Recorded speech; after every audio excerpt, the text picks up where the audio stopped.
LV Hazrat Kumar గారు ఎన్నో వేల మందికి కంటి చూపు ప్రసాదించి రోగులకు అత్యాధునిక వైద్యాన్ని అందిస్తున్నారు. నిరుపేదలకు ప్రతిరోజు ఉదయం వైద్య సేవలు ఉచితంగా అందించబడును. వెంటనే సంప్రదించండి. విజేత కంటి వైద్యశాల, కెనరా బ్యాంక్ పక్కన, బాబు ఐస్ క్రీమ్ ఎదురువీధి, Brindavanam, Nellore. Welcome to Jana Times. Gujarat లో అమిత్ షా మధ్య, జూనియర్ ఎన్టీఆర్ మధ్య ఎటువంటి సంభాషణలు జరిగాయి అంటే మనకు విశ్వసనీయ సమాచారం, అంటే ఏబిఎన్ రాధాకృష్ణ గారికి కూడా ఏ విధంగా విశ్వసనీయ సమాచారం, జగన్ పాదాభివందనం చేయబోయాడు, ఇది అది చెప్పుకుంటా వస్తారు కదా, అదే విధంగా అదే సమాచారం కూడా మనకు అందింది. విషయం ఏంటంటే పూర్తి వివరాల్లోకి వెళ్తే జూనియర్ ఎన్టీఆర్ కి 2030 తర్వాతనే రాజకీయ అరంగేట్రం చేయమని చెప్పి అమిత్ షా గారు చెప్పినట్టు మనకు విశ్వసనీయ సమాచారం ఉంది. ఎందుకంటే 2029లో ఎట్టి పరిస్థితుల్లోనూ వైసీపీ రూలింగ్ లోకి వచ్చే విధానం పూర్తి స్థాయిలో కనపడతా ఉంది. పూర్తి స్థాయిలో టీడీపీకి, ఇటు జనసేనకు వ్యతిరేక పవనాలు వీస్తా ఉన్నాయి.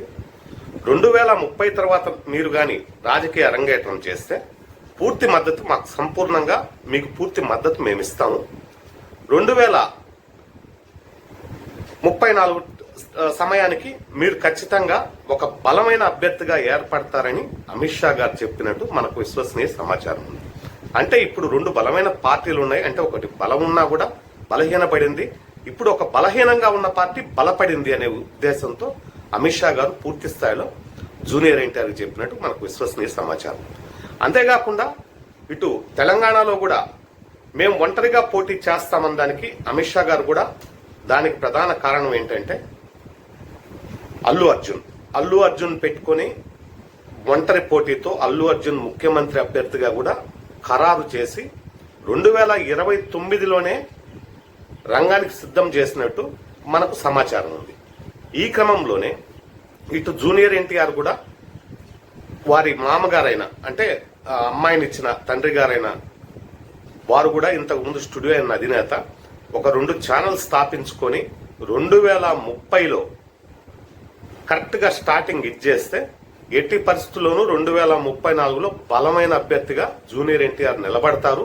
ఎందుకంటే తాతయ్య ఆశయాలు, తండ్రికున్న డేర్నెస్ పునికి పుచ్చుకున్న ఒక అభ్యర్థిగా అతను నిలబడగలడు. అదే ఇదితో వెళ్తే ఖచ్చితంగా 2034లో సీఎం అభ్యర్థి అవుతాడనే ఒకే ఒక భావనతో ఇటు అమిత్ షా గారు కూడా జూనియర్ ఎన్టీఆర్కి చెప్పడం జరిగిందని చెప్పి మనకు విశ్వసనీయ సమాచారం.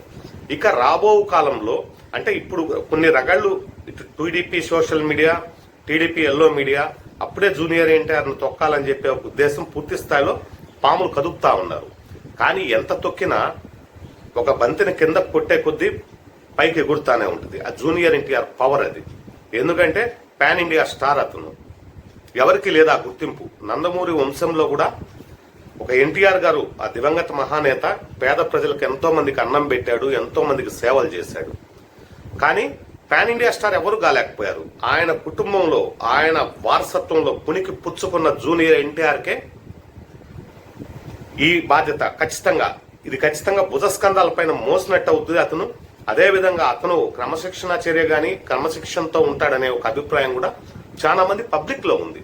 అది ఒక చెప్పేది కాదు. జూనియర్ ఎన్టీఆర్ చాలా, వాళ్ళ తాతయ్య గారు ఎంత క్రమశిక్షణతో ఉంటారో అంత క్రమశిక్షణతో ఉంటారు.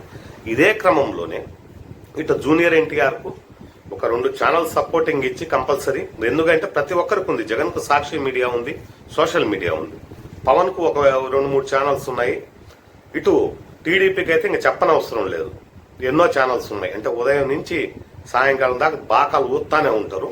ఇది అందరికీ తెలిసిన విషయం.